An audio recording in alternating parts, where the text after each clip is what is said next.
Ayan mga pare ko sinusubukan na ni Miss Jai ang ating B-Bike Tour. Yan o.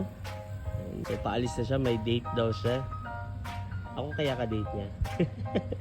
So ang ating V-Bike Tour merong 48 volts and 15 Ah na lithium battery.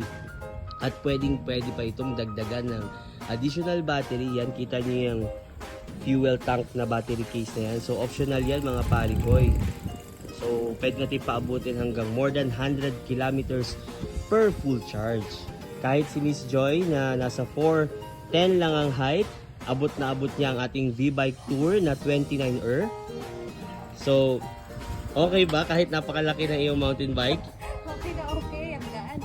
Ayan, napakagaan daw dalhin ng ating V-Bike Tour mga pare ko. So, order na. Yes.